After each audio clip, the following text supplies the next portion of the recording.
This is what I say, yeah. Treat it like a game. If you treat it like a game, it makes everything so much easier. Treat it like a game. Like, say this is a different example. Let's say at work, yeah.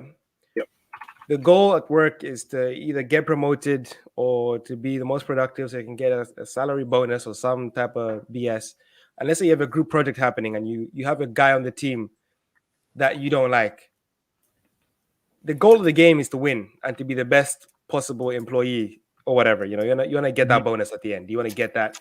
So what you're gonna do is, talk to this guy, try and get to know him, befriend him, even though in the back of your mind, you're like, I hate this dude's guts.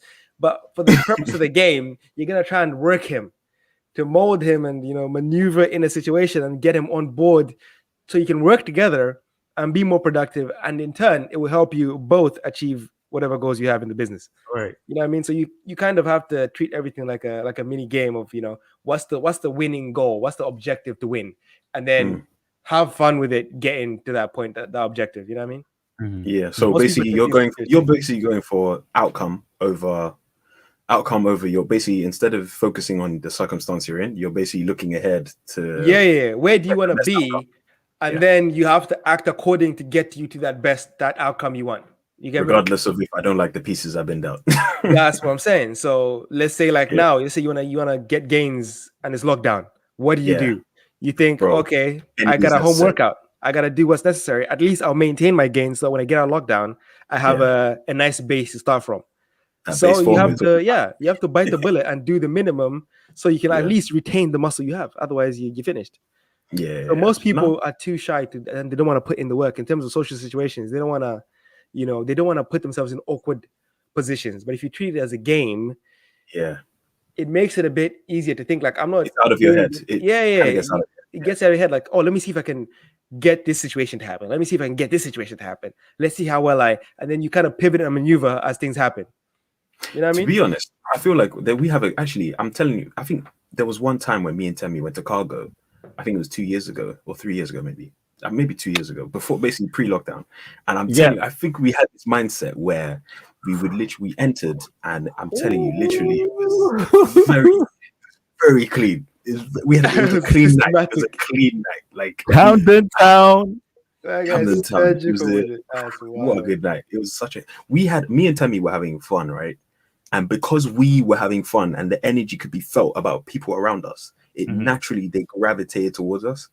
And it's like, that energy is what you kind of want on a night out, similar to what you said, in the sense of get out of your head, have fun yourselves with the people you like as well. And because they see you having fun, they're like, oh, they must be having fun. Let's jump in. I want to be part of that. People want to be part of the party. You're too self-conscious. You're always thinking about all the energy is focused inward instead of outward. So that's the thing. What happens then? Like a magnet, you repel. So I feel like that's a really good that night as well. I want to add to that night as well. Social proofing was there because we had other friends, other female friends. So we were saying, we can handle a large crowd. So when other people came in, they saw that, and it helped us as well. Yeah. So that night was good. Guys, my advice to women and to girls as well, women and guys, is basically if you want to interact with the opposite, be friends with the opposite first. That's what I'm saying. Have more friends with the opposite sex so that it helps you later on. Because what will happen is, like you said, social proofing. More girls will come to you knowing that you're friends with women, and more guys will come to you knowing that you're friends with guys as well. So people should not fall into the trap of like, they'll start doing the thing of where they fall into the friend zone too often, where they think their interactions with their friends is how they should interact with the people that they meet, and saying, oh, I talk to my friends like this, so let me just talk to this girl like this, and it'll work out, like I might get somewhere. No, they'll put you in the friend zone. What you want to do is people have to show intent. You have to show intent. You don't go into a relationship thinking, into a conversation with someone, and you have to show like, look, this is not between friends. I'm here. This is a man to woman conversation. Man to woman. this is intense. There's something here. There has to be something here, and you have to have some type of tension. If there's no tension, you're friends.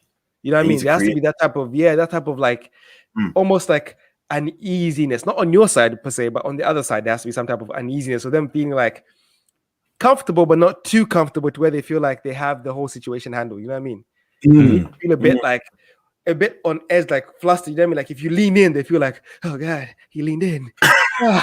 You need that kind. You need that kind of tension. Like otherwise, it's a bust. You need to show intent. This knowledge is diabolical. I'm taking notes, man. What? You need to show intent. So even if it's just a look, like intense eye contact, or a smirk, this is the thing. What most people get wrong. You could either show intent through your like body language, or show intent through your words. But don't do both at the same time, because it will be too intense if you just met someone. So you can jokingly say, oh, I love you, we should get married, but as a joke without showing any physical intent, and they'll laugh, but that thought will be in their mind. And then you can say, hey, how you doing? But come in real close, look them deep in the eyes, and then that will make them feel like, oh, snap, what's going on? Yeah, this is going on. Yo, so now they had the thought. Why am I moving close to the camera? No, I'm telling you, like, this is the thing. Like, they'll have the thought of you saying, we should get married as a joke. But then when you switch up the energy and show the intensity in the body language without actually saying anything too risque, they'll feel that tension with that thought in their head, like, oh, he's talking about marriage, or he talked about he's attracted to me, and they will feel that without actually you having to say it. So that's what people do wrong most of the time, is they do two things at the same time, where they show too much intent with body language and they speak it as well too much. You have to kind of switch the two interchangeably. So one is where you have banter, which is like saying things that show intent but not actually meaning it. Yep. Whereas the other one is actually doing things, but you get the point. But it's hard. So everyone take note. One liner, yeah. We should get married. Everyone take note. That's we should get married. One word. Throw that out there. Hold on. We should get married, but to how many people? Tell me, how many people? We're gonna hit on polygamy. One sec. One sec. Oh, we should go into that. We could just now. Let's feel like that was a good opener.